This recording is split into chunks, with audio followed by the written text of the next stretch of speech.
Welcome, everybody, to this week's episode of the Party Invite Show. I am your host, Tegan, joined by Vilos That's me. and Sovereign Sid. Hello. Chris is out today, citing husband duties. He got a doctor's note for it, so we accepted it this time. We'll see about next time. But the three of us are your party leaders this week. Every week, we bring you a Thursday night show in two parts. First is our podcast, which starts right now, followed by a game stream. Tonight's game stream is going to be special because we've got not one but two games for you. First up, we've got God of Rock, another rhythm game, following closely on last week's Hi-Fi Rush rhythm game. This one is called God of Rock. It is a demo that Vilos will be playing that will be available publicly to play in Steam's Next Fest next week. Am I right about that, Vilos? Correct. Yeah, I have a whole thing I will get into on that, but yeah, we've got an early little preview, so we hope that you enjoy it when we get to it. Yeah. Hell yeah. I'm excited because one of my friends is in that game, as a character. So it's gonna be so cool. Oh, that's awesome. And then the next game we're going to be playing is Gunfire Reborn. That is a game that Sav has been playing for a long time, and our community just picked up in Discord. I've seen that thing. I've watched several hours now of that in our wonderful Discord channel, which I'm going to link here. Or actually, I'll just tell you the link. It's discord.gg/partyinviteshow if you ever want to visit. We got a wonderful group in there. And if any of the regular players... Oh, did we hear Gunfire, Lord Chrome? Yes, we did. If you stick around, we got 2 slots open.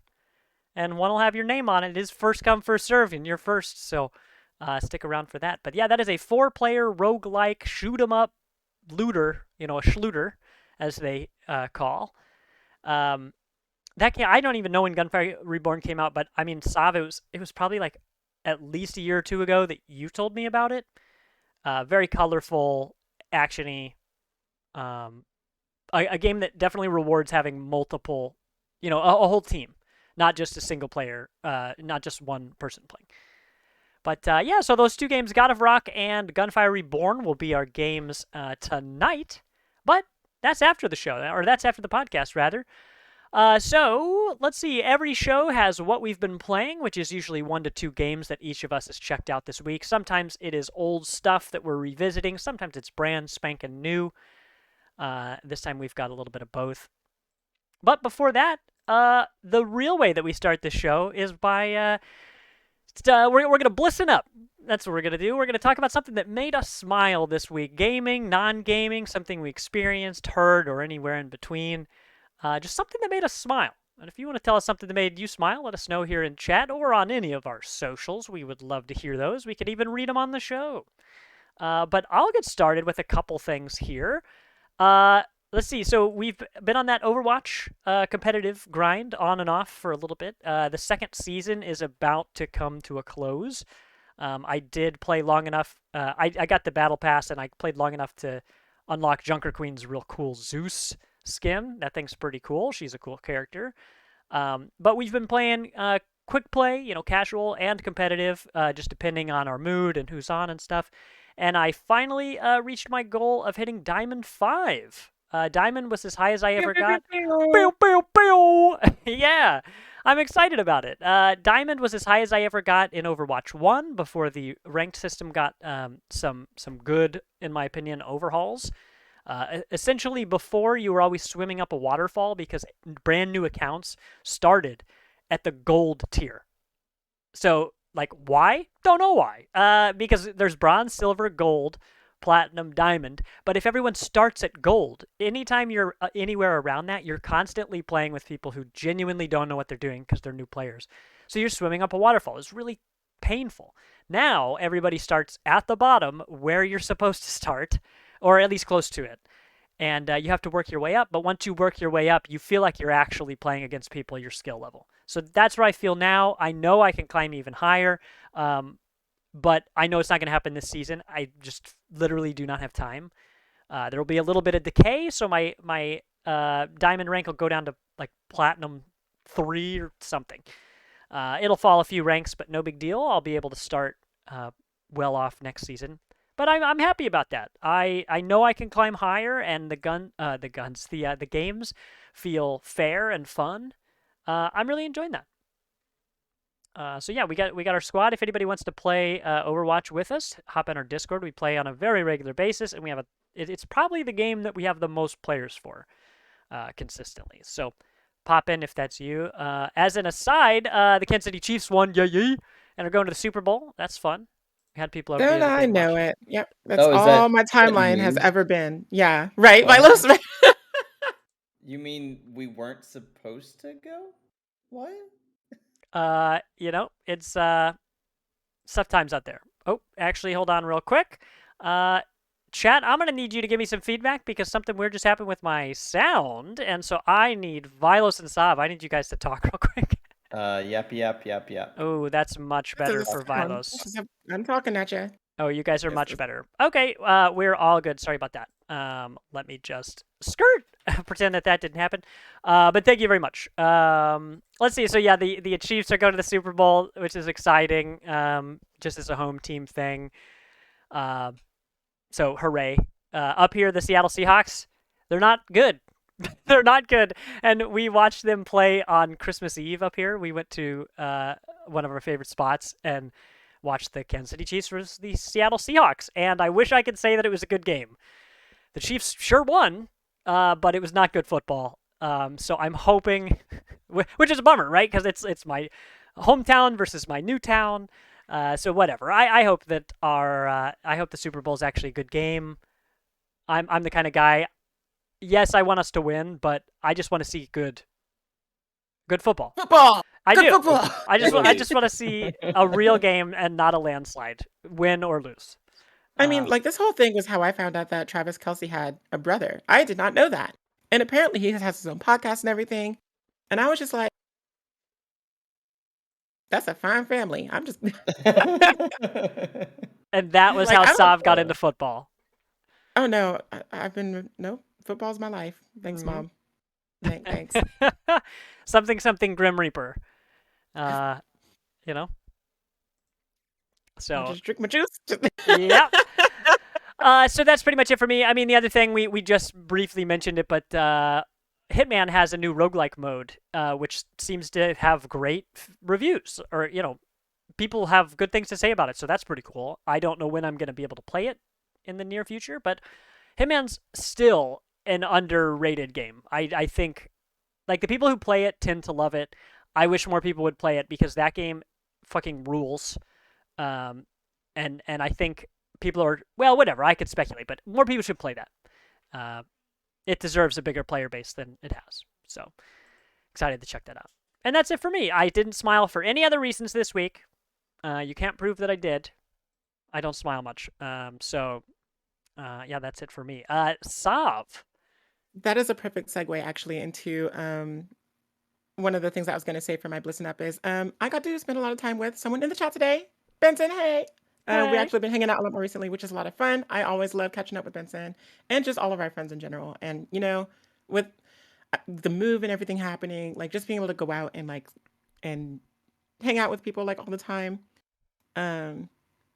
That's not something that I did like previously, just outside of karaoke, just because like I always said, well, if I want to drink, I could just drink at home or whatever. But like now I get it. Now I understand why people go to like pubs and like for the atmosphere and the conversation. Like it's always really good. And like the bubbly and stuff on top of that, that's just like the icing on the cake. It's true. But like really, I just have a good time spending time with people, like with my friends, with the people that I care about. And so that just made me smile. But I say that is a perfect segue because we were talking about how you and I had a smiling contest on one of our podcasts. Oh, no. And we were just like, I couldn't remember if it was the first to smile or who could smile the least. But this was like a while back. But like We you both and I, lose. because we're constantly smiling. So it was just Yeah. like we had like a contest and we were talking about that. Oh my gosh, what if we had like an AI thing? Some streamers have like eye tracking, or just other bots that gather It's data. so weird. Yeah, which is weird. But if it was like, oh, smile detected, and there was like a timer attached to each of us, it's like, oh well, it's Tegan smiled for 37% of the show. Saab was only 33%, so Thomas wins or loses. Wow, Depends I'm what slacking. yeah. You should be smiling. That's your problem. No, Nope, but no smiles here. I'm all frowns. The maybe smile's upside down. we'll be. Vilos, you still gotta say Xenoblade 3 on stream. On stream, 300 times. 300 times. Um, Yeah, I've been prepping for that. By the way, Russ, if you're still in chat, I have thought about it. I have some plans. never forget. So it'll be that version where it's like you got to get your smile muscles ready. Because if we have a marathon, that's what's happening. Oh, that's my tear ducts. My tear ducts equal the smiles. Like that's I all. smile from my soul. Oh man, I went and saw Weird Al with some friends several years ago, and my cheeks physically hurt for the first time in like a decade. They just hurt from smiling the whole entire time. Haven't felt that probably since watching Kung Pao when I was a kid. Um, it was Weird Al is very fun live. I remember seeing him for like BlizzCon 2016. He was the special guest. It was the year after Muse. he was I went, at BlizzCon. yeah. That's awesome. Oh, that's I pretty. can't remember if it was 16 or 17, but it was the year after Muse because I saw Muse first, I think. Muse would have been good. Yeah. Too. And both of them, I mean, phenomenal performances, amazing. So, but like Weird Al live is definitely a treat. If you can never manage to swing it, I don't know if he's still performing or anything right now, but I guess you were just talking about him. So yeah. He's like, I don't know if he's touring the second, but like he's still regularly touring.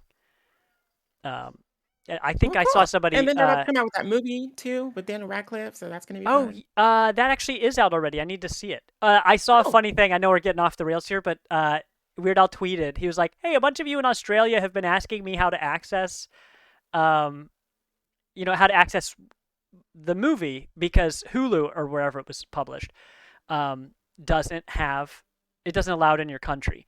And I forget exactly how he phrased his tweet, but he was like, I would never tell you to use a what's it called? The thing, VPN. VPN. Yeah, he's like, I would I would recommend you to use I'm telling this joke so poorly. He said, if you can't watch it on Hulu, then you should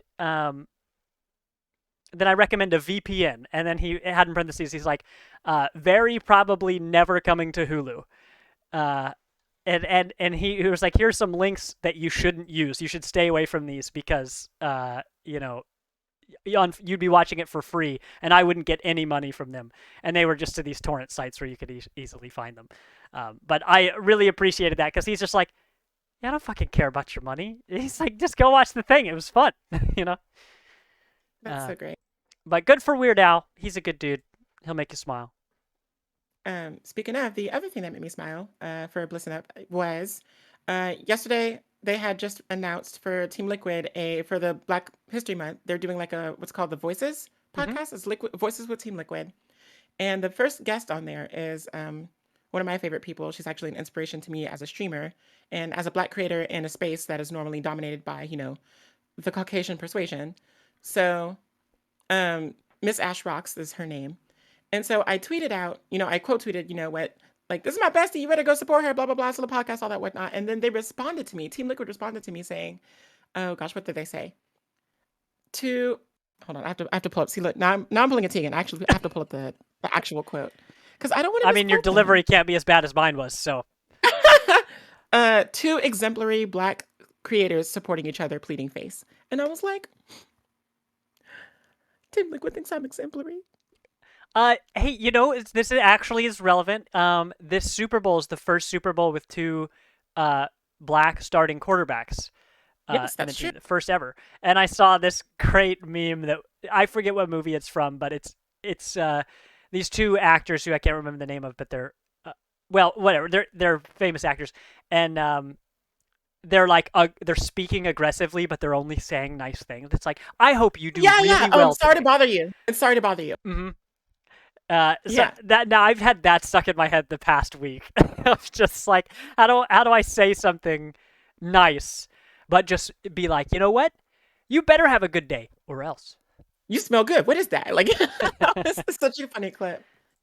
Like, we were talking about how the Super Bowl is like the first one to feature like 2 brothers, the Kelsey brothers, but this is also the first Super Bowl to feature like 2 quarterback brothers. So like,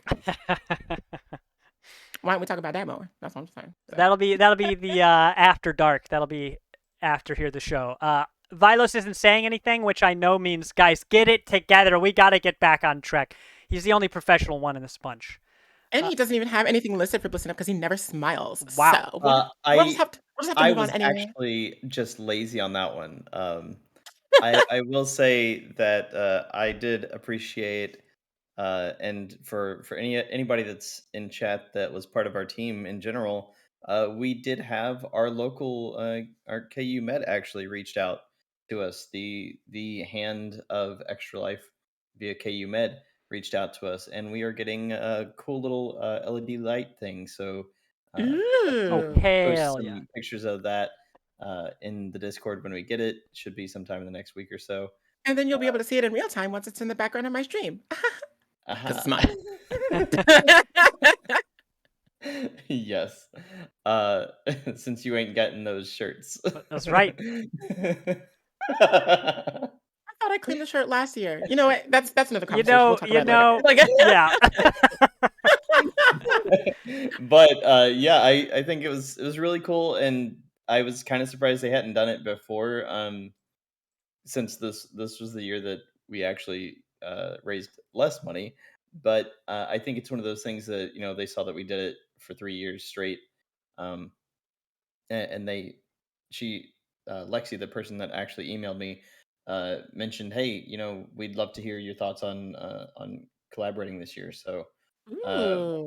definitely reach out and get some vibes going, get some actual conversation going, and see if maybe we can make this year's event a little bit bigger or longer or whatever we need to get the full love and awareness into it this year. Hell That yeah. gives me an idea, and we will discuss this later. Yes. I have an idea. I think, ooh, I'm excited now. My gears are turning. Well, hell yeah. Well, let's talk about what we've been playing then. We've blistened up. We've smiled enough. No more smiles. Turn your smiles off, please. Chat. That means you too. And let's talk about some video games. Vilos, let's start with you because yours is the most relevant to what we'll be playing tonight and what we played last week, actually. I poked fun at you for, being on this rhythm kick now when you're supposed to be playing JRPGs, okay? You know, you're trying to eat all your You're dessert right. first. But you know what? You're a grown man. You can eat whatever you want. That's true. So yeah, I was because I've mentioned it to a few people, but I've had a kind of really bad left wrist injury the past few days, so I've been wrapping it up a little bit, and not playing as much stuff. So like, I just tried to get a few of the games that I felt like would be less stressful, maybe, and I am just slowly but surely touching Fire Emblem. Like I'm not marathoning it yet, so I really don't have thoughts on it yet. That's So gonna the be really game, hard for you. it's really difficult. I really hate it. But I do love, as we've explored over the past couple of years. I love finding short games, Mhm. short indies. Um, and I found this game called Loud on the Switch eShop, and it happens to be 50 cents right now. Like, just Is that cheap? try Is 50 cents try a lot? games. I only Yeah, play yeah, Game Pass, it's so so I don't much. know what games cost. Okay, And so I the only funny buy thing, $100 founders packs, so I really don't. Oh my god. and then play for like 5,000 hours of it. Um, yeah, so this game, Loud, it is a very straightforward, very simple rhythm game. We've got a couple of videos that I dropped here, so if we get one of those playing, Which one do you want first? the cute little animated looking one, like it looks like a cutscene. Oh, you Um, betcha.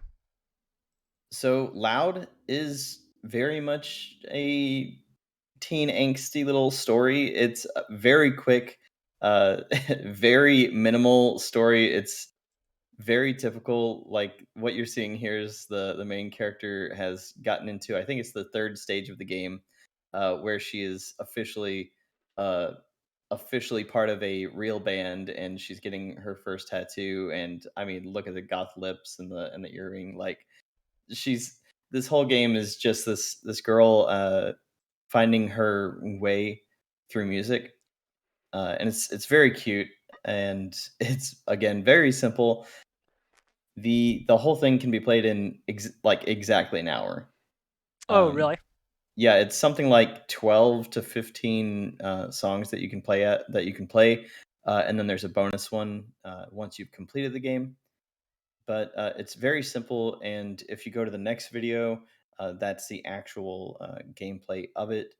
Um, the one thing I have to say about the gameplay really is I've played a lot of different control schemes, but this one really threw me, uh, I was especially for a wondering while I rhythm was game. watching this. I was like, I don't know what you're playing on. Yeah. Okay, so I don't have my pro controller in front of me, but the thing is that you're technically the left side would be left D-pad and then right face buttons. That's it. Wait, Interesting. say that again? And it's this. And it's very hard to get used to. No, that's It's a just this. normal. I hope you hold your controller like Like that during most games. I'm just gonna keep touching it like this, by the way. Um, so uh I think this is the most potentially awkward control scheme I've had for a rhythm game. Just FYI, if you do play it on Switch, I really hope that you're playing it with a pro controller because I don't know if Joy Cons are the way because I could not keep up with the game's medium difficulty. I had to put it down to its easiest difficulty after about half of the game, I think it was. Just Wow. because it gets very awkward when you see the stars coming in, you'll like your brain will be like, okay, so that's got to be like middle right, but no, it's actually the bottom right. And so like it's just very hard to get used to that specific control scheme. And I don't know if PC is better, but there is no rebinding as far as the Switch settings went. So Oh. uh, if you play it on PC, hopefully maybe there's an option to rebind, but I don't know. Visually, as you could tell though, that the video was really cool. The gameplay itself is presented nicely. The music is fun. It's not like mind blowing, but it's good enough. Yeah, the Uh, art direction kind of reminds me of like Just Dance almost. mhm. Yeah, it's very cutesy. It really doesn't take itself very seriously. Like it's very much written and performed as far as the voice actor goes for like that 15-year-old girl experience. Um, I was technically not the audience for this game. I will say that, but it's overall pretty fun. And for anybody that's really hardcore into rhythm games that wants to try to get high scores and stuff, it's there. I don't think there were leaderboards that I could tell. There wasn't an online component or anything like that. It's Boo, very when's ranked? strict. It's very straightforward single player experience. Again, it's not nothing flashy. It's no frills, but it was fun while it lasted. And again, I got it for 50 cents. I think its normal price on Switch was $12. I mean, yeah, Sop, like why the hell not? I literally used coins to buy it. So Hell yeah. uh, yeah, Wait, that's your that's one of Nintendo those things to coins? do. Yeah, because I That because have they don't Nintendo coins. expire? I keep them and use them. I'm not bitter. What? Not better at all. You know, I just bought Gunfire Reborn like right before the show started, and I looked at the coin. Every time I see Steam's coins, I'm like, they don't abandon me when I need them. You know, they don't disappear when I go out, when I leave for a while. The arms of It's really sad. R.I.P. But I'm glad for you. I'm really happy for you. Okay, I hope you really enjoy that game. Listen, I have bought like 10 games strictly on coins in the past year and a half, so I Okay, am that's enjoying dope. Wow, that's awesome. like Um, all these half-hour to 1-hour games, like they're all under $2 and I'm just Man, how many people's coins are going to waste when they could be playing these short indies? That's actually a real shit. Like, it's genuinely um, a shame that you know that there are tons of people who don't play games like that, who don't even look for games like that ever, uh, who could have them. I mean, Nintendo just give. If they're gonna disappear, then just give away a game that was worth the coins. You know, no, you're absolutely right on that. because But then it's like Just a side note, the voucher system also was announced again this week. So if you remember the voucher system, you pay $100 and you're able to get 2 games. Uh, a quote unquote no questions asked sort of situation, except there's literally a list of eligible games to buy from, This sounds like and questions asked. you're really just saving $10, and it's like, well, You can also use them towards pre-orders as well, yeah, which is but interesting. Can you not do I? normally? I mean, are there any other restrictions to pre-orders besides? I mean, you can't use like coins or anything on them, I don't think. Oh, sure. Okay. Yeah, I mean, there's good bonuses and stuff as far as digital goes, but most people on Switch really like their physicals. Like really big time Switch fans love their physical games. So, you know, Ooh, I hate Walmart, but I would rather get a physical copy of a game already $10 cheaper because it's at Walmart yeah. than buy the digital when it's a first party Nintendo game. Dare you participate in society? Yeah, When it's a first curious. party digital game. I mean, I bought fucking 2 limited edition games over the past 2 weeks. Man, you I got linked that Twisted Celeste Madness one? and, Bruh. Heaven Dust. Celeste getting Dude, that it's again, yeah. $64. I've never seen such a cheap deluxe edition.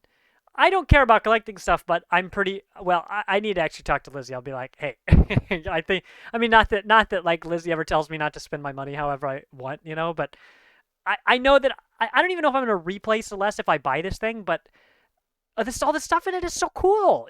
I mean, you have. Oh, I think I'm gonna get it. I'm used to collector's editions being $100 or $200, right? With all this physical stuff and Yeah. even up here we have Pink Gorilla Games in Seattle, which I'm extremely jealous of that, by the way. yeah, well, you and Chris knew about it way before I did. I didn't know it was here till Chris was like, "Hey, you better go down the street and check this place out." I was like, "Okay." And they've got cool stuff, but I'm not as much into the retro or physical stuff, which they have a huge selection of. So for the most part, that's not really a store for me personally. But when I was in there the last time, they had the Celeste physical, like whatever crazy edition, the strawberry that comes in a box that looks like a Funko Pop box.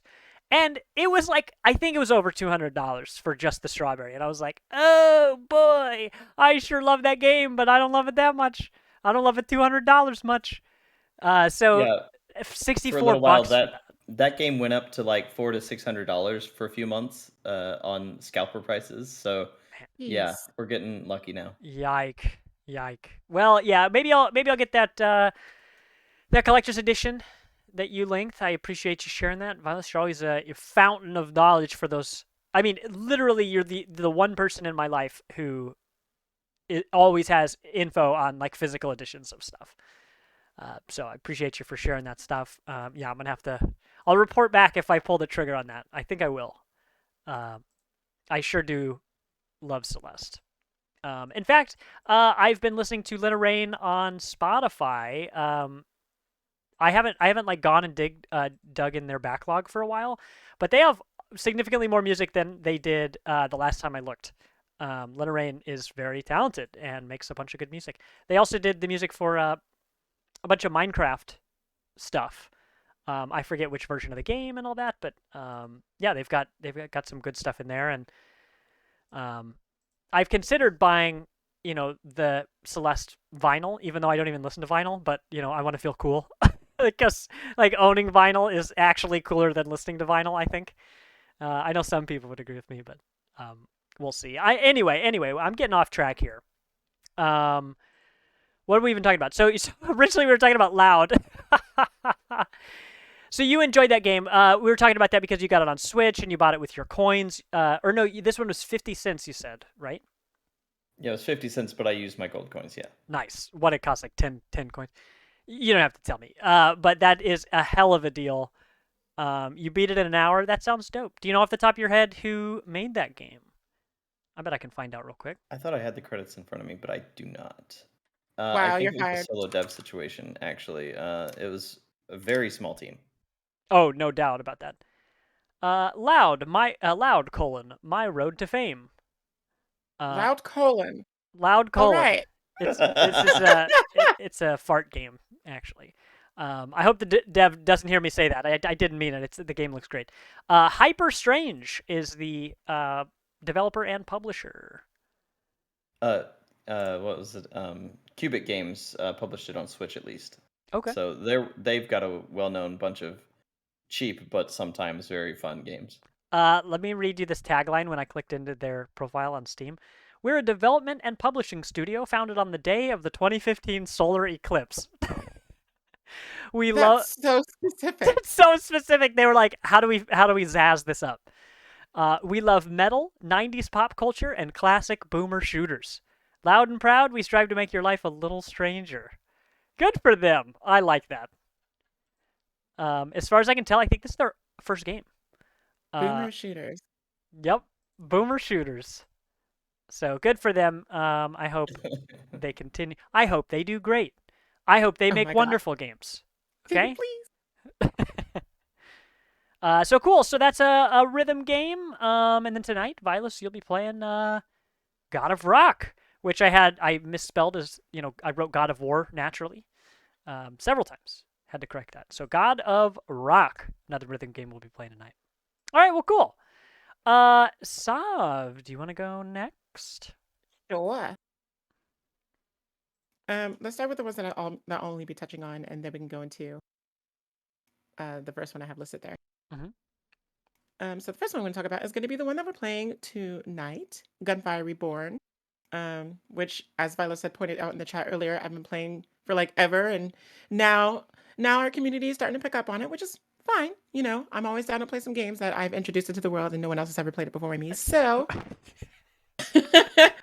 but for those who are uninitiated, Gunfire Reborn is a game made from a Chinese company. It is basically like a roguelike, like Schluter, I guess you would call it, like you said, Tegan. Yeah. Basically, like if it's so I love the style of it. It's so stylized, but like in a good way, like good potato chunk graphics. Does that make sense? Yeah. I was talking to Shani Pack, who was playing it last night, and this game has a lot of the things I like from Borderlands without the Yeah, things I don't like from Borderlands. like the writing. Like the writing, like the bullet sponginess. There are bosses and stuff with big health bars, but when you shoot enemies in this game, it feels like you're shooting them. It feels like they are feeling the bullets. In Borderlands, you shoot somebody and they don't even fall back. They don't even slow down when they're walking, and I can't stand that. And then they make a poop joke. Hell yeah, they do. Butt Stallion. Oh, hey, for what it's worth, Lizzie picked up Tiny Tina's Wonderland a little while ago. That's the best Borderlands game that I've seen. It's pretty cool, actually. Well, I think Ashley Birch is doing a lot of the heavy lifting for the writing in that game, so that would stand to reason because she's a fantastic writer. Yeah, it's good stuff. But back to Gunfire Reborn, it's been a lot of fun watching people pick it up in the community and working together and learning the game and all that whatnot. Of course, I think some of them will have to start over because we switched over to Steam, because even though it is on Game Pass, the Game Pass version is heavily outdated. I'm talking like 3-4 versions behind. Yeah. It doesn't even have any of the new characters yet. So Well, because you said that the other day, so it is funny that our communities picked this up after you had talked about it at length, like at least a year ago. So they're all playing it now, especially while they're playing the other game that you're going to talk about. But I think they were playing it on Game Pass. So you popped in and you were like, "Hey, this is cool, and I want to play." But this version you're playing, like you said, the Xbox version just has all this other stuff, or it doesn't have the other stuff. It's outdated. And between you saying that the other day and last night, they all picked up the new version. They were like, "We love this game enough. We're all paying $20 for it." yay! Look at me, #influencer. That's what I'm talking about. Yeah, it's good stuff, and I love the color palette. I love these bright games where even when it's dark, it's still bright. Like Phantom Abyss. This one, Yeah, like the ambient darkness. Yeah. Lots of oranges and purples and stuff, and a ton of weapons. It seems like there's a huge number of weapons, and all these abilities to upgrade them with special stuff, and yeah. You can definitely, and that's what I love about games like this, is that you can definitely tailor your character to how you play. There's not one cut and dry. I mean, sure, there's a meta. I'm sure there is, but you don't have to follow that. You could have as much fun, cookie cuttering the meta or whatever as you can building your own character with how you want to play. And that's always a play. Like, me, I love customization. Period. If there's a character creator, I'm gonna spend 11 hours in that character creator, and I've done that once. It is known. It is known. So like even if it's something like talent trees or whatever, I like customizing my character. So this scratches a lot of itches for me. I love the character designs. I really like the enemy designs. I hope they don't awaken anything within me. I like the environments. The music's light of fun. It's just good. It's a nice package. It's a good package. So I'm really glad that we're starting to play it. Yeah, me too. I hope y'all feel that. I booted it up before the stream just to make sure that it ran. For in case, who knows, stuff happens. Especially when your computer knows that you're about to stream, that's when it's like, oh, now's the time I'm gonna break. Yeah. So I booted up and it worked, but it throws you into a tutorial which you can skip. I played literally 5 seconds of the game before I closed it again, but it looked skippable. But I'll probably do that on stream just to learn the game. I learned my lesson with Barrow Trauma. I'm like, oh right, the tutorial was there for me to learn how to do stuff, and yeah, it turns out being a captain of a ship and not knowing how to steer is bad. So I'll learn how to play this and we'll be good to go. But like I said, we got the two of us. We got Lord Chrome if you're still around later and want to play, and then we'll have one more spot. So if somebody in chat wants to be our fourth, all you got to do is say so. I did DM Shani about it too because he's been reaching out to me over the course of the last 3 days, like, "Hey, we're playing. If you want to play, hey." Oh, they've been itching. I think like me coming in like that one late night and being like, "How dare you be playing this game without me?" Like I think it actually made a really big. Oh well, I'm sure you did. I was watching them play. It was either Gunfire Reborn or Risk of Rain, where I knew that you loved both of those games. You were the person in my life who was like, "Yo, people play this game," and when they booted it up in Discord, I was like, "Oh man, Saab's gonna smell this stream over here." Wherever they are, they're gonna show up in here, and it wasn't 20 minutes later that you popped in. You're just like, "Hey, you guys playing without me?" So got a big kick out of that. Fun fact: they do have a DLC. I don't have it myself, but they just came out with a DLC for Gunfire Reborn. I'm not sure what all it adds, but more content is better than no content, as far as I'm concerned. I mean, it could even be bad content, but it's still more. So yeah.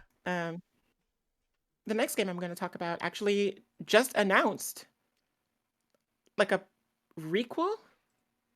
Does that make sense? It's like a reboot sequel. But the game I'm going to be talking about now is Risk of Rain 2. And it is another roguelike. Wait. No, it's a roguelite. It's a roguelite. It is a roguelite. There's carryover. There's progression between runs. But so the sequel though is actually the original like remastered, right? Yeah, it's like it's called Risk of Rain Returns, and they came out. I'm not sure how recently this was, but when I was getting the trailer for Risk of Rain 2, I saw, hey, there's this announcement, and it's like a big animated trailer. And I considered sending it to you, but since I wasn't talking about Risk of Rain Returns, I decided against it. But I think it's worth looking into because I actually haven't played the first Risk of Rain. I just know that when they released the sequel, at all. No, Risk of Rain 2 was the first introduction into the series for me.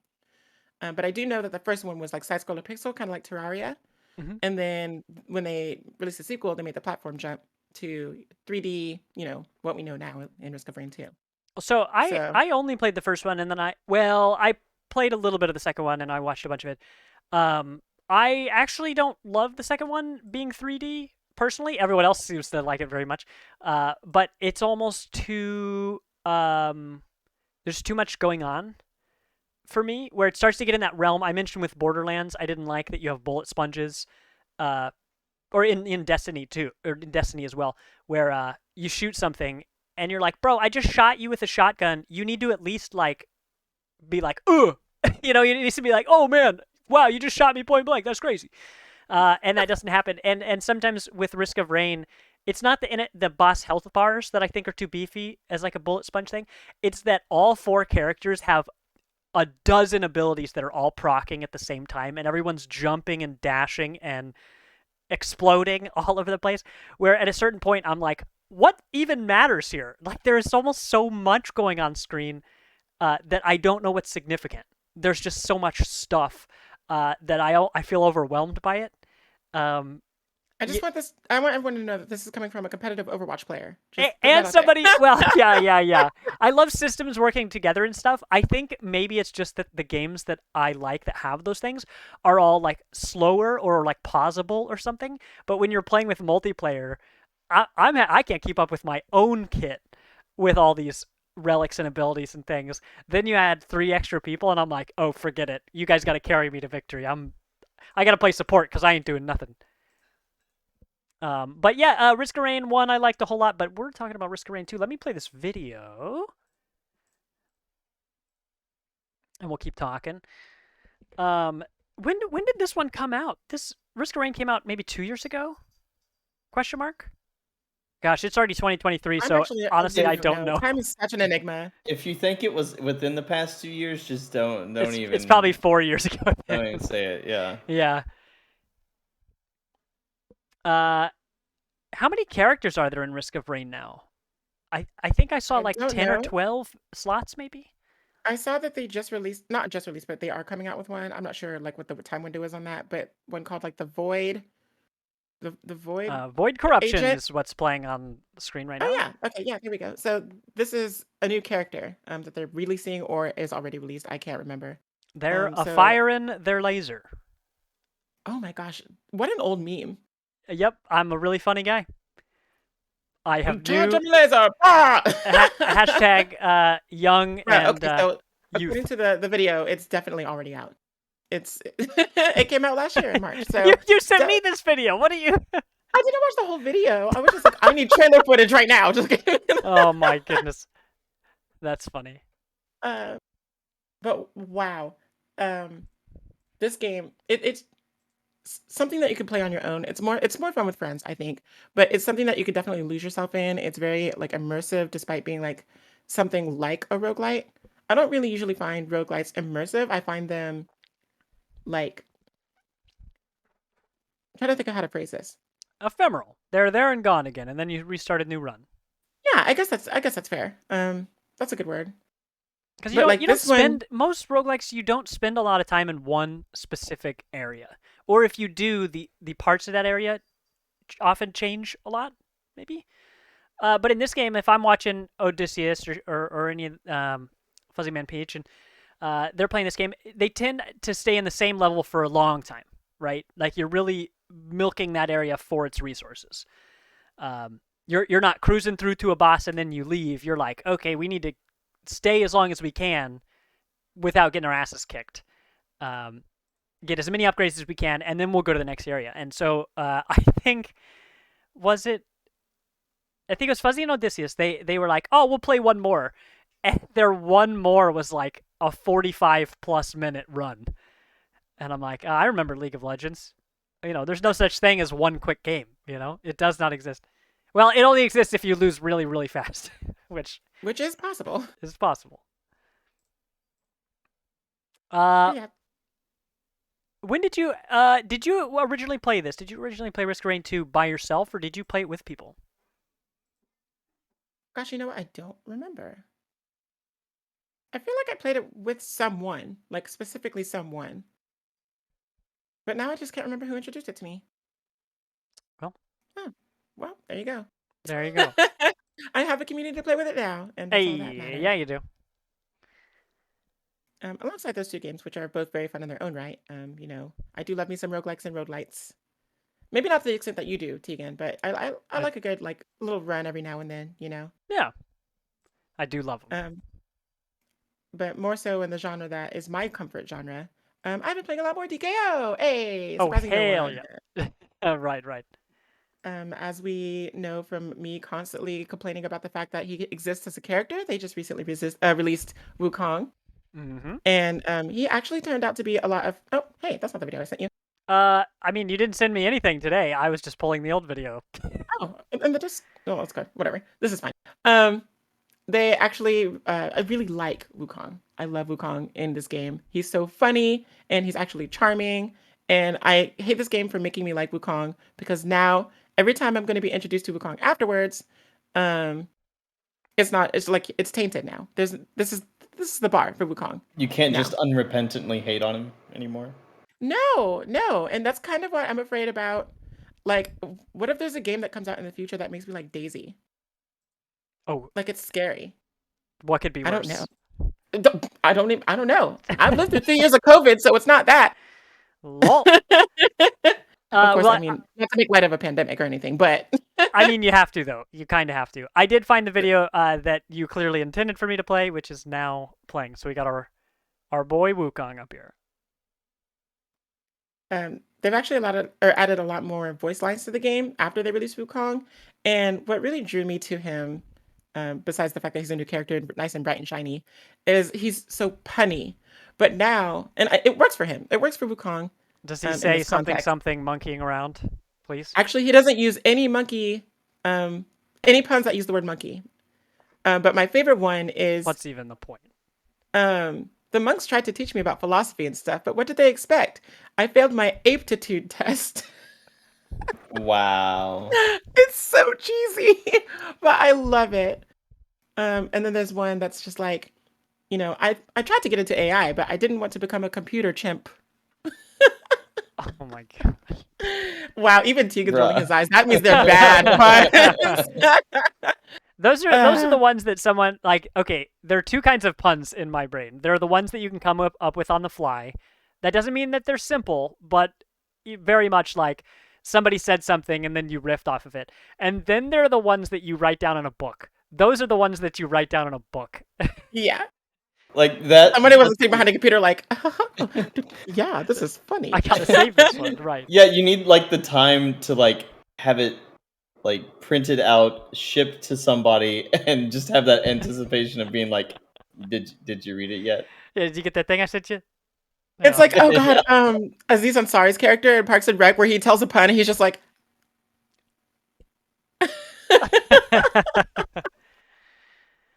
oh, also I lied. There is one pun I just remembered with a monkey. It's I mean, it's a you know. it's a it's a play on like the whole monkeys on a keyboard writing Shakespeare thing. I can't remember the exact pun, but it's that. But I like him. He's fun. He's versatile, and his abilities work really well together. And the fact that he can clone himself and you can combo with yourself when your teammates aren't doing any of the work. I bet that's It's never really happened to you. Yeah. Not ever. I'm trying to come up with some eight puns I can use. You have some of yourself to blame on last night's stream though, so I don't know what you're talking very about. What are you funny. talking about? No, I don't know what that means. Yeah, that doesn't sound right. During Black History Month, Milos? Oh. I can't believe it. But definitely anybody that hasn't dropped by a DKO game stream, drop by there when Sob's doing their thing, and like it's fun. Yeah, And the game is very good. right now I'm going through an Iron Man challenge, which is to get a win with every character in every mode. But before I used to have like chat choose my characters and things like that. So it's a good time. It's a good show. Is it good a show? Well, wonderful. Well, that was 3 good games you're playing. So yeah, you're playing DKO on your stream on twitch.tv/sovereignsid with a Y, and DKO's official stream, which is twitch.tv/DKO game. It is DKO Divine Knockout. I'm not sure if we actually said Divine Knockout. Now that I think we about have it, this whole time. but DKO stands for Divine Knockout. So yeah, go check that out. Well, wonderful. Then that leaves just me. What did I play? I actually where's the doc? What did I play this week? I streamed. Okay, so on our Monday night roguelike stream, I decided this week. I think this is week 3. I think this was week 3 of figuring out how I'm gonna play these games and in what way I'm gonna play them. A funny thing about roguelikes is when you're not very good at them, the runs are very short. Whether that means you're just not good at roguelikes in general, or maybe there's a new game, you just picked the game up and it's difficult, you haven't really figured it out yet. So you die a lot, so your runs are really short. But the better you get at them, the longer the runs tend to be. And then if you're somebody like me who, like I said, for Risk of Rain, where Risk of Rain is go, go, go, you can't pause, it's multiplayer. Well, at least if you're playing with other people, you can't pause, certainly. Most of the games that I play, I love that you can pause them. because I love looking at all of the little things you can do, the combinations of things that you could try out, the small little interactions that would be rare to come up, but if you can take advantage of them, then they'll carry you to victory. So I'm trying to figure out how I'm going to play all the games I want to play because my list of roguelikes is huge. So originally I was going to spin the wheel and have chat decide and all this stuff. But I think what I've landed on is that we're going to alternate weeks where one week we play a game that's probably going to take the whole run. One run's going to take the whole stream. It's like 2+ hours. And then the other weeks we'll try to do some quicker with an asterisk, some quicker ones. Like I said, the better you get at these games, often the longer the runs are because the further you're going to get. And a lot of these games are designed to have long runs once you're good at them. So one of those games was Slay the Spire. I have beaten Slay the Spire in a bunch of ways. You can beat Slay the Spire, and then you can beat Slay the Spire once you've played some more. It's kind of like Hades. Like, you think that just beating the final boss is the thing, and then once you do that, you realize that there's more. There are more challenges to be had. So Slay the Spire's like that. That's a game that I've sunk a ton of time playing on my Switch. I haven't played it here in a little while, but I bought the game again. I bought it brand new on Steam. I think, right? I think I got it on Steam. Let's double check that. Actually, it doesn't matter. I bought the game brand new. I've got a brand new save file. So I started that save file on stream this week, and I think things went pretty well. Let me get you this footage here. I'll get it up here in a second. But we started a fresh run. So Slay the Spire is a rogue light, which means that there is progression across your run. So you do a run, you do as well or as poorly as you're going to do. And then you have card unlocks. So the more you play a character, the more you unlock special cool cards that you can use on your future runs. Let's see. Here we go. So yeah, let me get this up here. Slay the Spire's dope. It's one of the best roguelikes I've ever played, and it was the card game that got me into deck building games. I played Hearthstone before that, so that would really be the first digital card game that I ever played. But there's so much to enjoy here. It's simple in the right ways and complicated in the right ways. Essentially, you've got your basic stuff here. You've got mana, you've got attack and block spells, and a whole bunch of enemies. Right now, you're watching me fight a boss. That it'll go on for a little while. I end up beating this guy, which is great. But this is my first run on this new account, and so I just wanted to see how I would do, and I'm doing very well. The nice thing about roguelikes, one of the reasons I like them so much, is that you, the player, are getting better. So you're developing skills of how to play these games, roguelikes in general, or card games, or whatever. It's like learning a language. The more that you learn, the more opportunities you have to use that skill in a useful way. So even though I don't have a bunch of really good cards unlocked on this character yet, I easily kind of sailed through the first and second boss. Did pretty well, only had a couple times where I was even remotely in trouble. And so what I'll do a couple weeks from now is I'll pick up this run, and it'd be really cool if I could beat the game on my very first try. I'm not convinced that I will be able to do that with my current deck, and the final boss tends to be very difficult, but we'll see. But that'll be 2 weeks from now. Next week, I'll be playing Faster Than Light, I've decided. Well, I'll be playing Faster Than Light or Darkest Dungeon 2. We'll see how I feel that morning.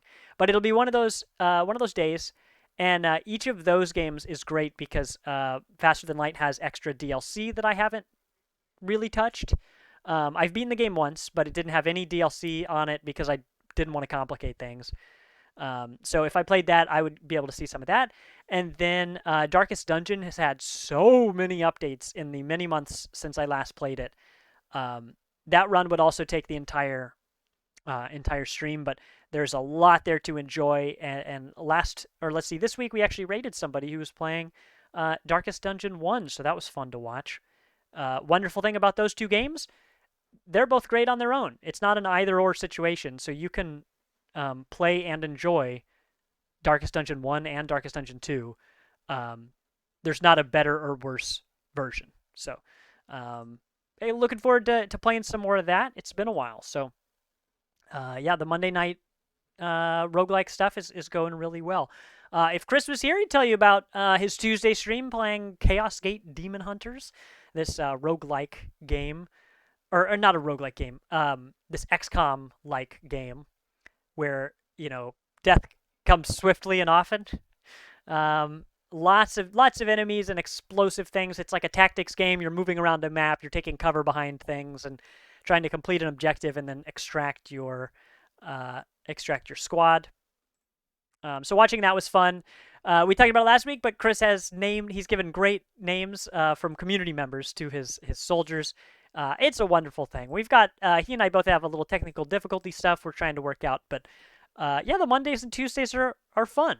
It's a really nice way for me to start off the week because it gives me something to look forward to on Mondays of all days. So, yeah, if that's your thing, if you like roguelikes or you just want to see me, be masochistic, then stop by a little bit. Discover us trying to keep our head up, keeping a level head in the face of adversity. Those games are great. So Slay the Spire's what I played second, but I picked up my second session of Overwhelm. Overwhelm is a game that you could beat in 2 to 3 hours. I think, Vinos, that's what you said from How Long to Beat, and I would say that's totally true. From what I've played, the game, you get 3 tries, and then you're dead. You get 3 tries, and your run is over, and you start over. But the way that this works, let's show you here. You can see my screen right there. I'll even pause it for you. Right here is the screen where you spawn at the beginning of a run. The top one there means you start at the very beginning on top of this hive where you spend your time in the game. The middle is where I discovered you're supposed to revisit the middle after you beat bosses. I didn't know that. Because you have a gun with 99 bullets in it, which you can refill either at any of the bosses. Oh, well, it's not refill. You refill 50 of your 99 bullets, which came up because I was really running out of ammo. When you kill one of these bosses, the enemies in the hive all level up. They evolve. There are new enemies, and the existing enemies get tougher. So at the beginning of this run, I had only beaten 1 boss. Over the course of Monday's stream, I beat 2 new bosses. So the way you beat the game is you have to beat all the bosses in 1 run, which means you have 3 lives. And the only way to... Well, 3 lives, but when you kill a boss, you do get more lives. But boy, it's really easy to just step on an enemy and die. Whew! It's pretty spicy. But yeah, we fought these cool enemies. I fought this... bush spider. That thing was actually scary. You know what? Can I scrub forward and find this thing? That was like legitimately a very scary enemy. I don't think I'll find it in here. I'd have to go look for it. But yeah, the bosses teleport while you fight them, and this is an enemy.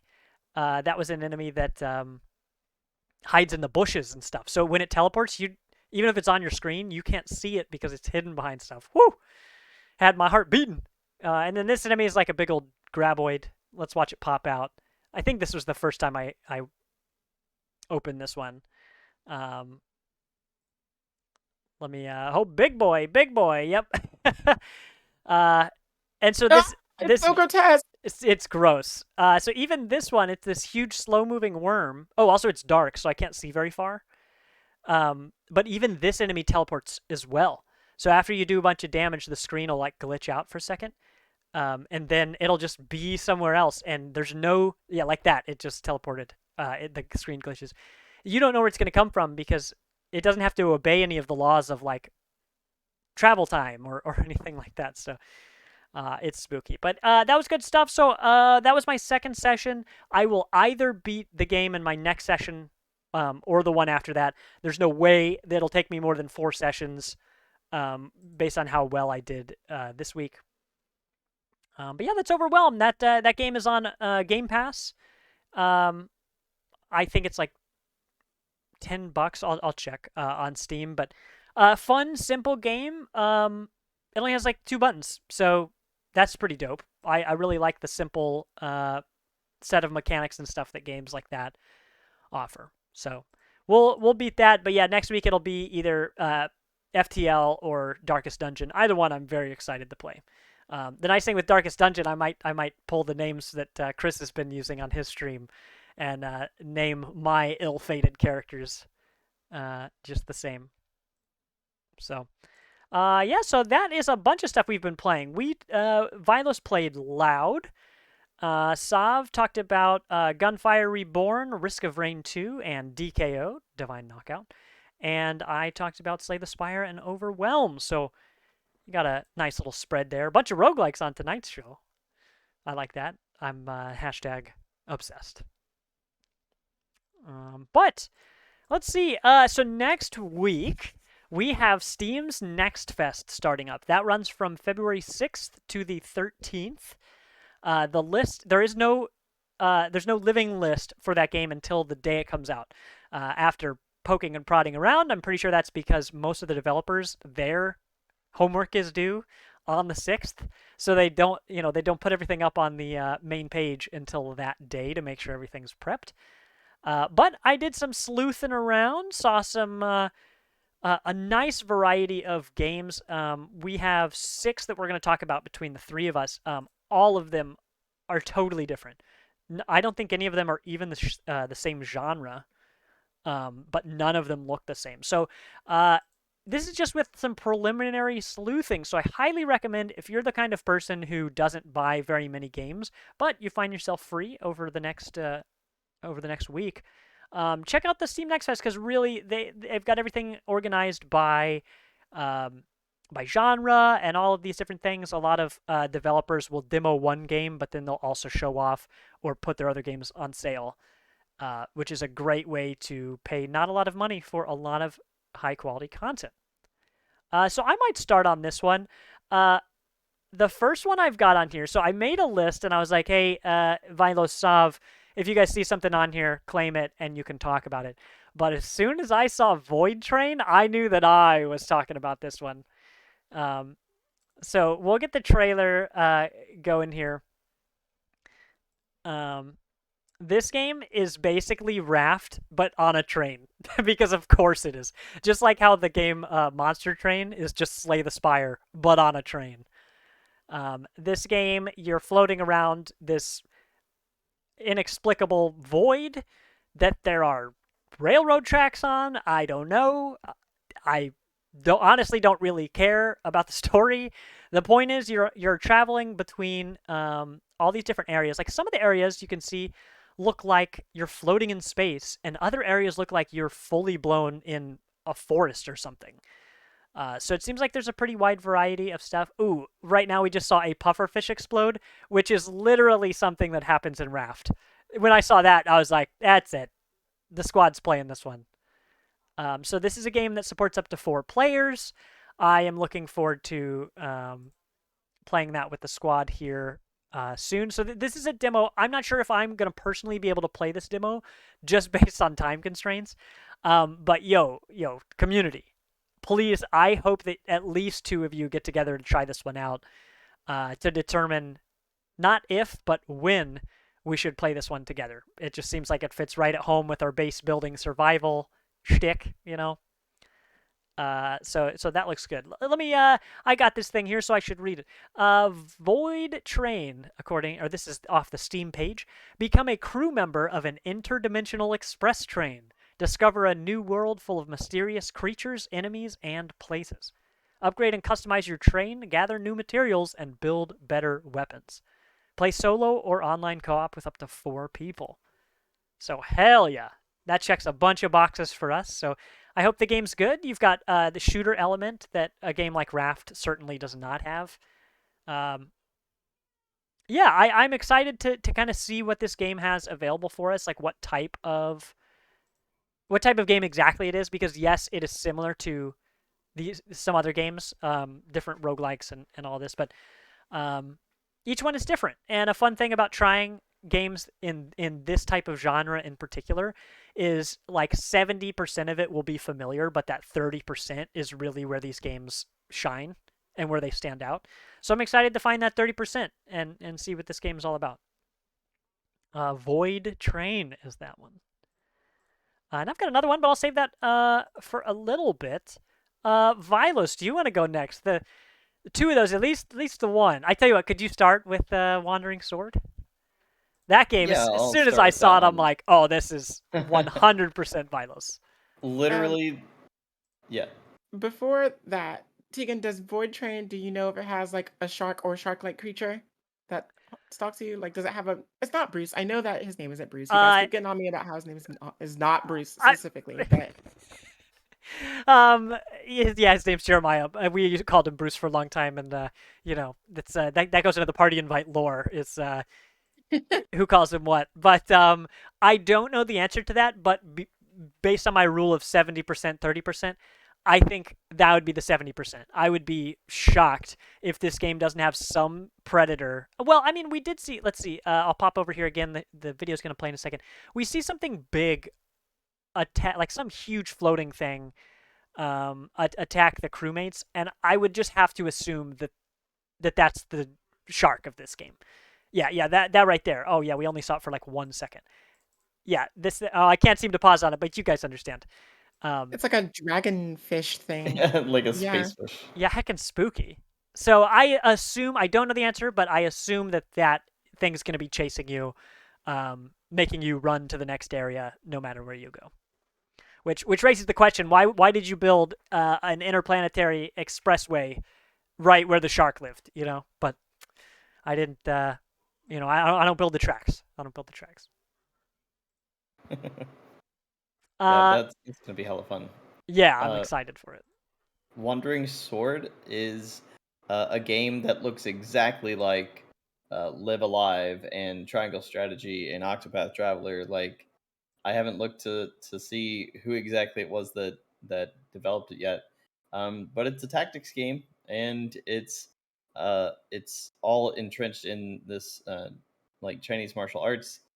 So it's got a lot of the RPG element where you're like actually uh, crafting these different things to be like this master swordsman and like raise your I assume it's a regular party system, but it's absolutely gorgeous. The 2D HD graphics that are just killer.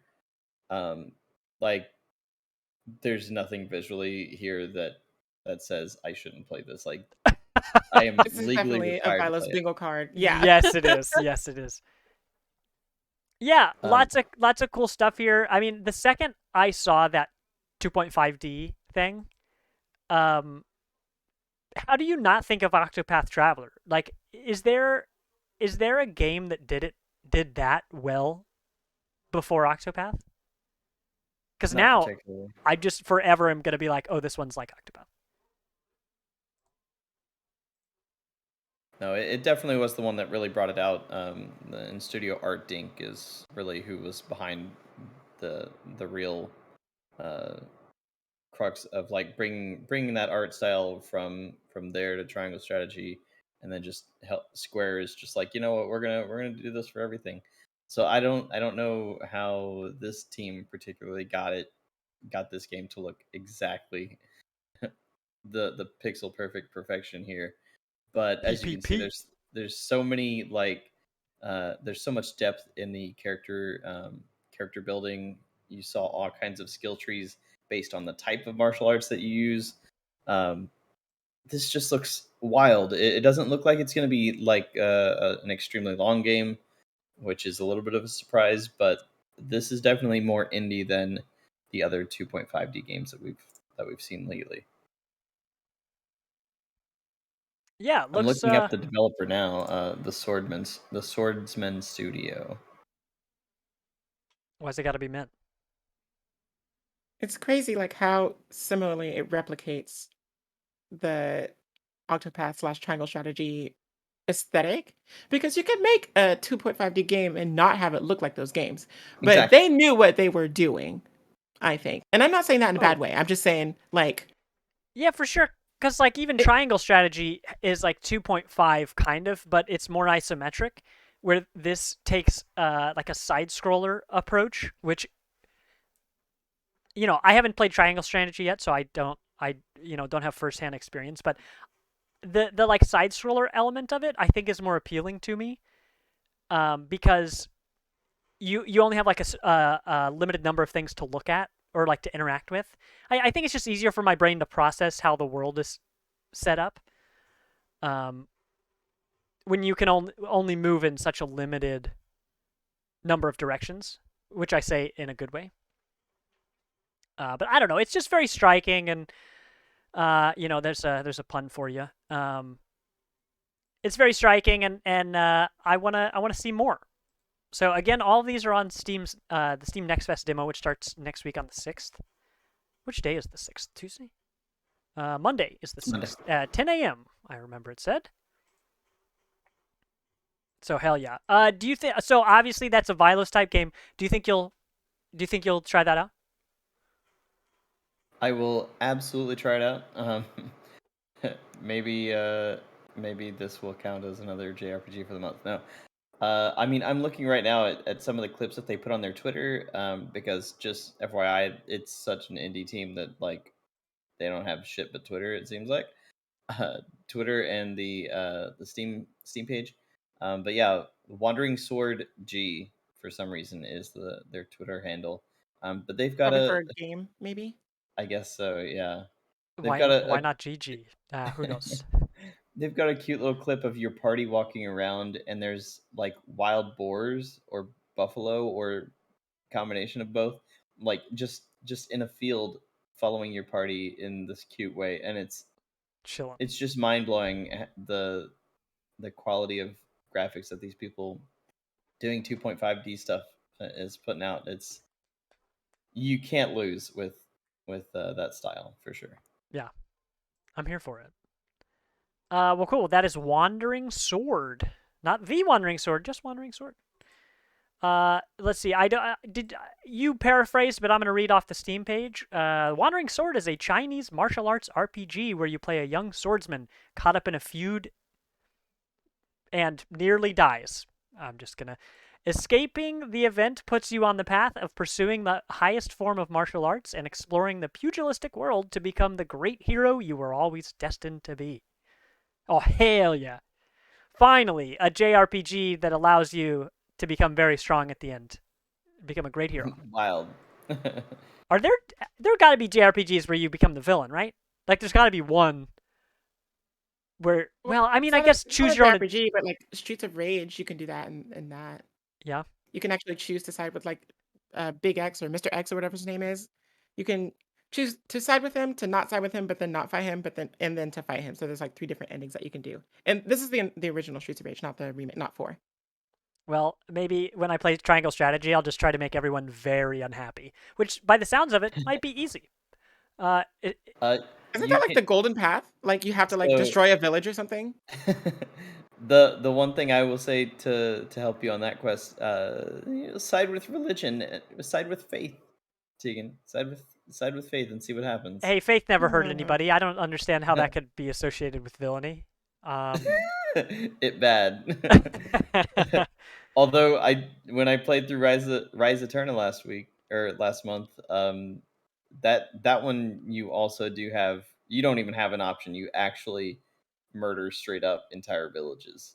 That's So not I good. would say that that's a JRPG that you actually are a villain because it was one of the worst stories I've ever played. Oh my god. Which one was that? the story itself was just evil.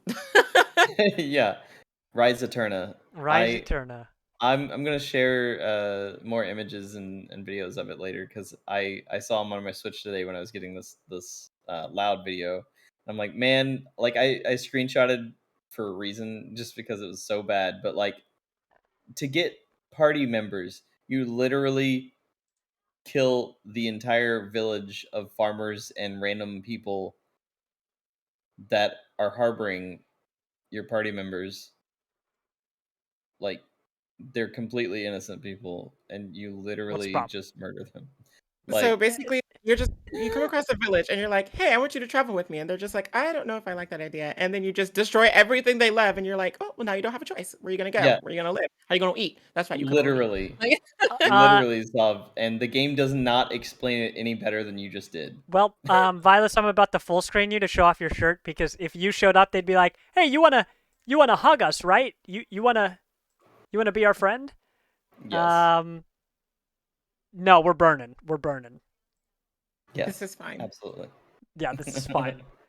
Well, let's see. What are we bouncing around? We did Wandering Sword. All right, Sav, you can pick either one of these. That's me. I'm gonna just go with Sons of Valhalla because it is first. So, Sons of Valhalla, as I said, is the name of the game. It is a pixel side scroller, which gives me like very Skull vibes aesthetically. I mean, the models themselves are like way more advanced than like the little chibi styles and stuff that we see in Skull, but like the I want to say like the art direction kind of reminds me of that.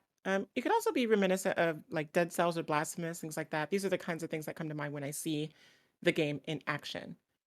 But taking from the Steam page, Sons of Valhalla is a combat and base building game. So base building, for those who like that out there. It me. Um, it me. Game set in the Viking Age. Where have we seen that before? Oh, Hmm.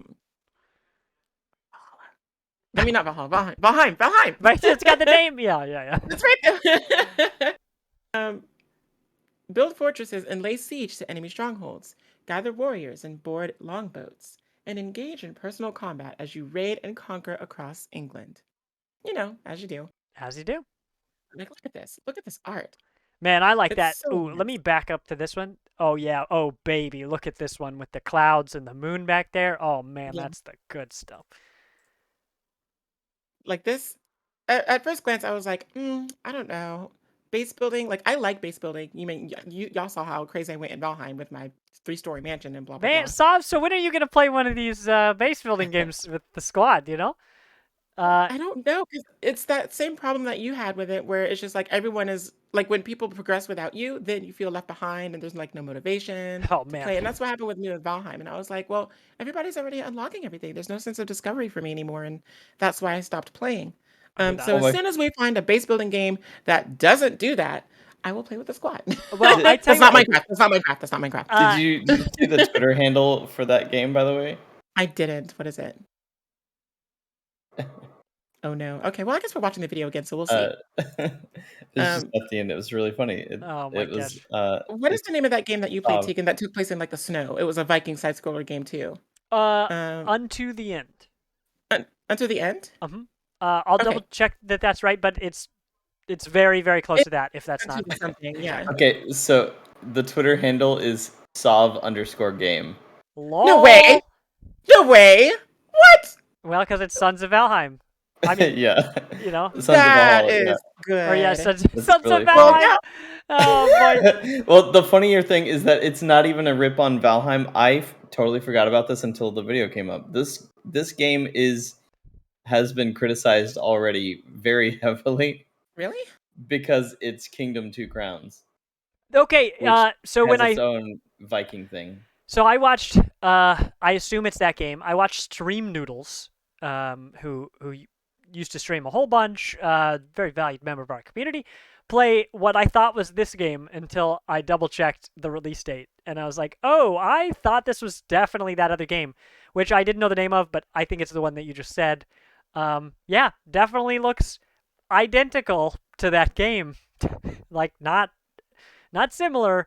I thought it was the same game, and I had to like sleuth to discover that it wasn't.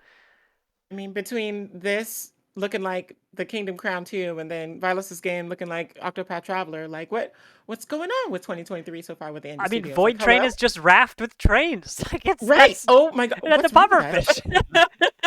It's more like 80-20 rather than 70-30. Oh Like, man. but I'm sure that there's going to be something unique about it somewhere along the line. I mean, I It's still mean, one gorgeous. one Like, can only yeah, hope, and it is very pretty. and lots of these games, like I said, 70-30.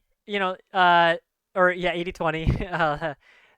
The like some of these games are going to look super similar to each other. Just games in general, not. I mean, it's funny that all three of these have been very similar to other games, but it's like people say all the music, all music has already been written. We're just finding new ways to shuffle it around.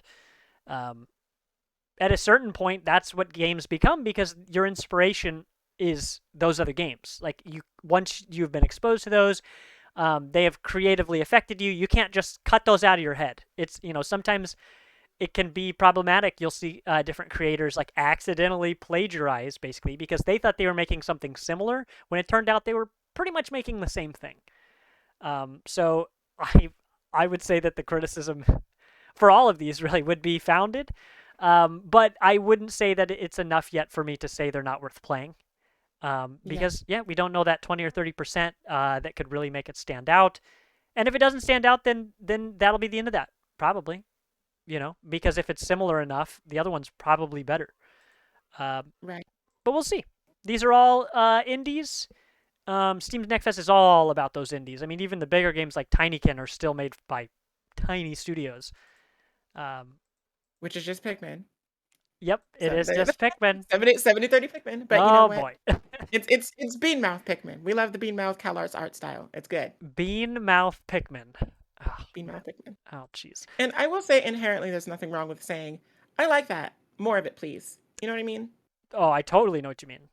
Yeah, with roguelikes and survival games, especially survival games, you learn a skill in one game, and that game's going to apply to 10 other games because they all have the same kind of framework to them. But it's like I show up to these games because I know what I'm going to expect. I showed up because they were similar. And a lot of like survival games in particular, so many of them have been out for almost a decade or more. So it's hard to understate the influence that a lot of those games have had on games that even come out today. Actually, you know what a perfect transition. I've got another game that looks like other games we've played. We've got Xenonauts, Xenonauts, Xenonauts 2. Let me see. I'm pretty sure I have this trailer ready to go. Yeah, here we go.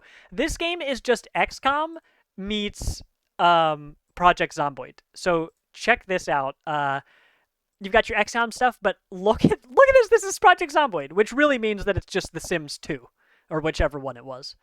But it's an unusual combination of those games. So it's got some like isometric elements to it, but look at all the different. The stream is too thirsty without Chris. That's funny. Look at all these different UI elements, like these different screens you're looking at. You've got this global screen. You've got your base building screen. Right now, I'm looking at like a plane upgrade screen, maybe.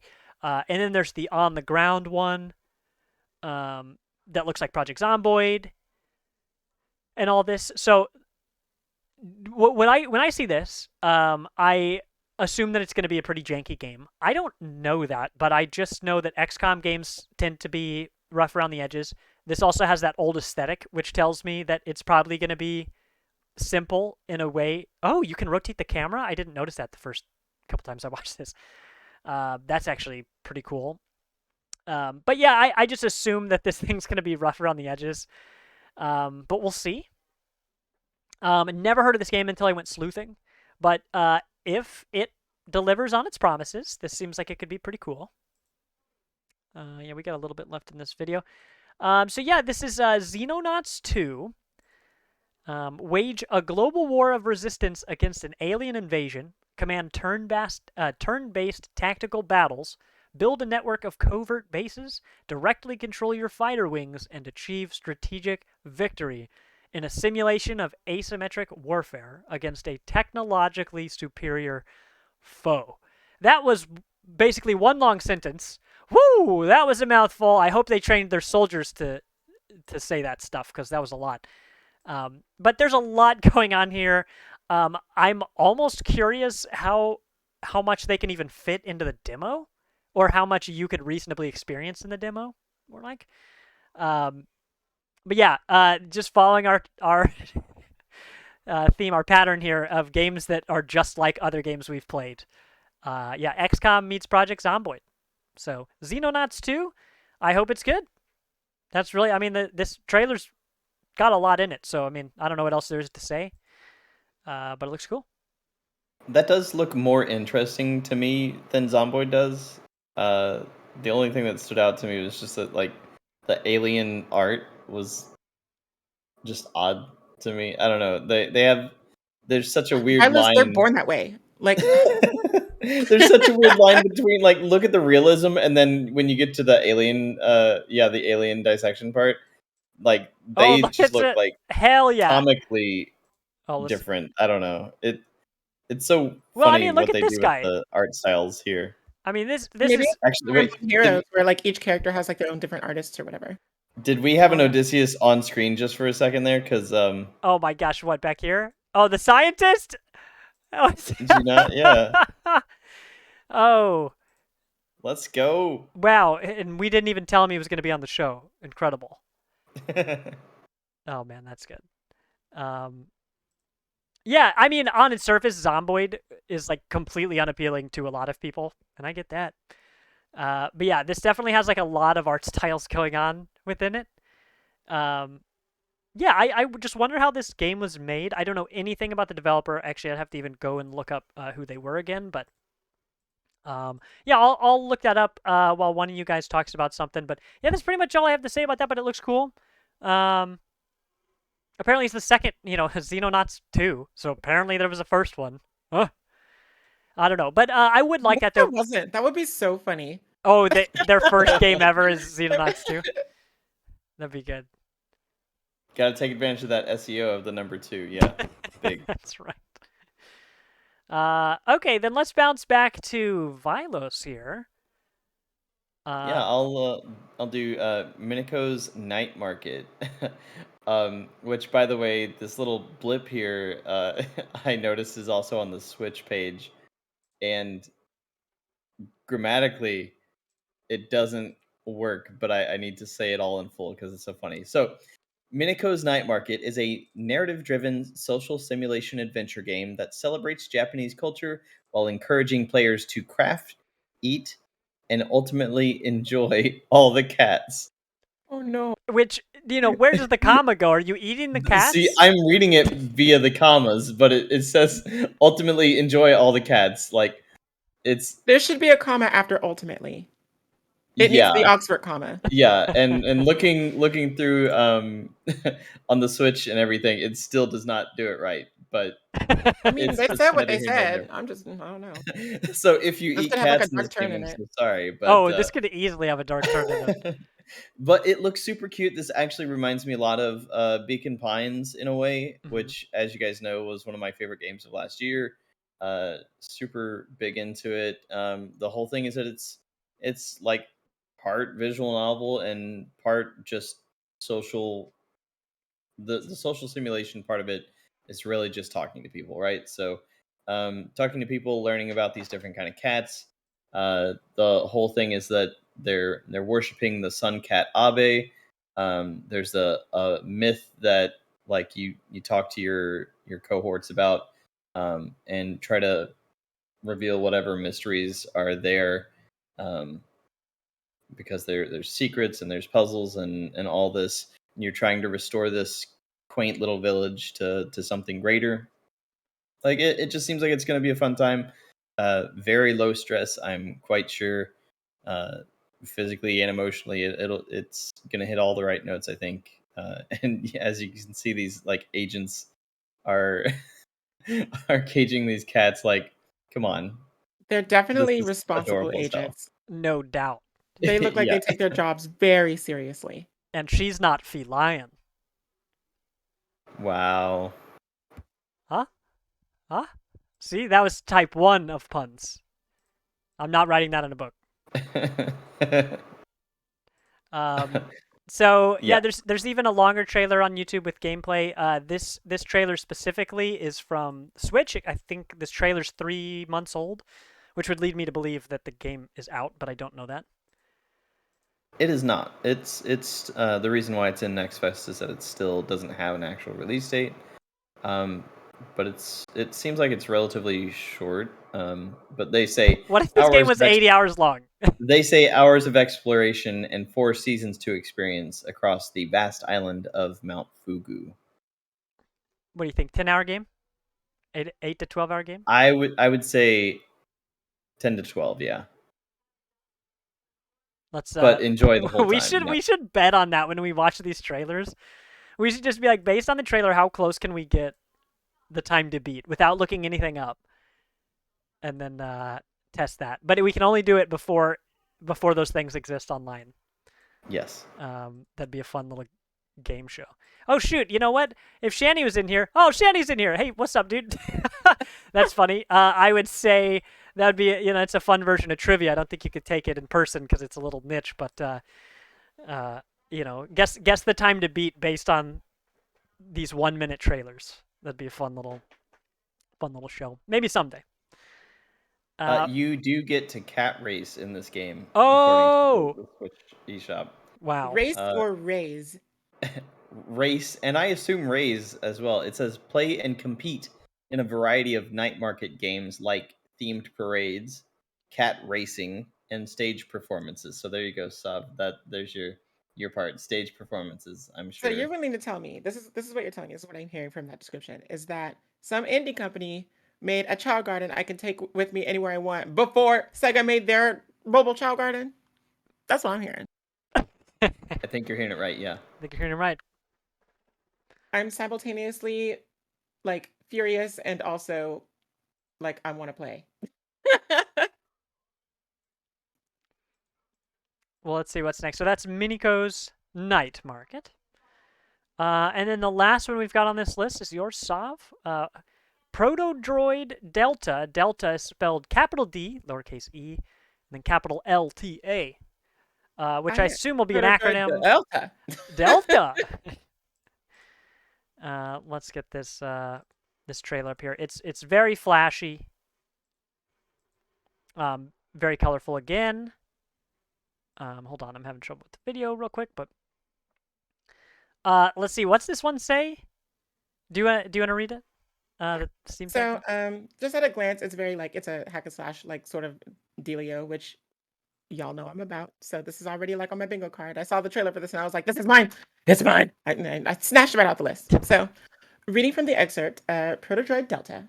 Reach your potential in a fast and fluid 3D action platformer set in a beautiful and hopeful solar punk world. Take on challenging bosses, upgrade your systems, and show humanity the promise of AI. So, right off of the bat, what hooked me was, a woman of color protagonist. Oh, what? Yeah. Literally, and purple and green are her signature colors. Does that remind you of anyone? I don't know. It seems kind of familiar. I can't think of anybody. So, like looking at this footage, like it looks so cool, and even though it's very like it's, I'm trying to think of what it reminds me of because it's definitely got elements of games that we've played in the past, or that we've seen or heard of in the past, but at the same time, it feels kind of like Mega Man-y. Does that make sense? Oh, well, totally. Look at the character. I mean, she's I got a would gun say for an arm. It's like Mega Man May Cry, basically. Okay, I see that, and then a little bit of aesthetics from Neon White is what I was thinking of, just because it's so bright, especially the colors are so vibrant. Yeah, there's another trailer that is almost entirely gameplay on YouTube, and it's just everything is super bright. Some of the stuff like maybe looks a little simple, but whatever. It's a platformer, and it's all about how it feels when you play it. So, it seems pretty straightforward. It seems like it's got some of those visual novel elements, of blending the gameplay with, text that'll go across the bottom of the screen. Okay, on second thought, that red laser X is pretty dangerous looking. What I like about it is that it seems satisfying to play. Even though like looking at its like art style and everything, it seems really rudimentary, but at the same time, it feels like that's not detrimental to the gameplay experience. Yeah, you got a bunch of camera angles. That one angle almost looked side-scrollery. Mm-hmm. and everything I else feel is like it'll kind of change between the two, just like Hi-Fi Rush did, which I really appreciated. yeah. It's just a really easy way to digest a world with a lot of stuff in it, stuff you got to jump over and under and destroy and all this. Wait, no, I was gonna say Project Delta. What's it called? Proto-Droid Delta. Proto-Droid Delta. And I'm assuming there's going to be like a bunch of like identity crisis where it's like, are we real? Like, what's our purpose? You know, Oh, because I think that's 100% it. In the other trailer, the orange person here, she says she's like, "Oh, I thought I was the only one." You know, so each of these robots seems to be kind of maybe like a defect or something, kind of like in Hi-Fi Rush. But it looks like our protagonist is going to bring them all together, and they're going to feel all warm and fuzzy because they've got pals. They used to be Okay, alone. so they're definitely not rebelling against the human race. They're definitely totally not. Definitely, totally not. so just a reminder, because I feel like we actually briefly mentioned this when it was initially announced, and a lot of things happened since then. So first off, if you want to know more about this game, check out Adam Karim on Twitter. He's the lead dev, and really there's a whole reason why we've got this wonderful protagonist, right? And there's they actually set up this whole Kickstarter to get the game funded. They got just about $60,000, and they have a very nice, diverse list of people playing some of these characters, including Tiffany Witcher.